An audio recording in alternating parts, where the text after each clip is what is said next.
And finally, the Music of Black Origin Awards, or MOBOs, take place in Glasgow tomorrow night. They celebrate musical talent in genres like soul, jazz and R&B. Leading the female nominations this year is Laura Mvula, a soul singer and classically trained pianist from Birmingham. She's been speaking to Colleen Harris. I do know my story, and I know that it's important for me to speak as boldly and as honestly as I can from my standpoint.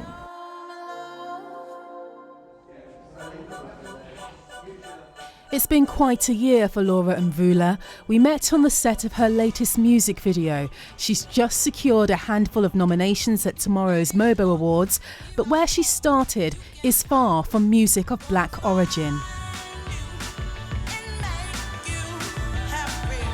4 nominations at the MOBO Awards. You're one of the few nominees that's come from a classical background, and that's quite unique. Well, I was sort of raised in a musical family. We were expected to understand that there was nothing that was off limits to us.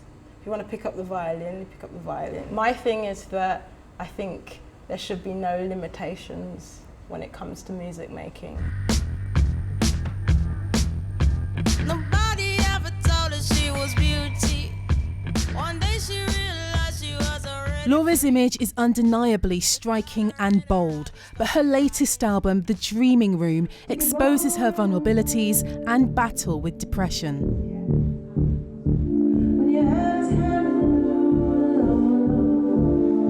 Part of my story of my struggle with anxiety, depression, panic attacks, things that I thought were only applicable really to me, to the point where I didn't feel comfortable to share, even with close family. The amazing thing about sharing through the music is I didn't realise how many people suffer in silence. But it's music that's helped to pull Laura through. Tomorrow she'll be up against several acts with roots in soul, gospel, hip-hop and grime.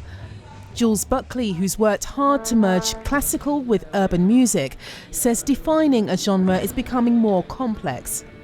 It's not so easy now, is it, to define an artist's sound? It's much more kind of cross-pollinating, and Laura is obviously kind of a shining example of that.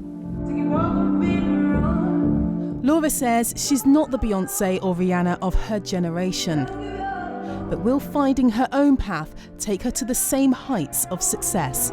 Colleen Harris, BBC News.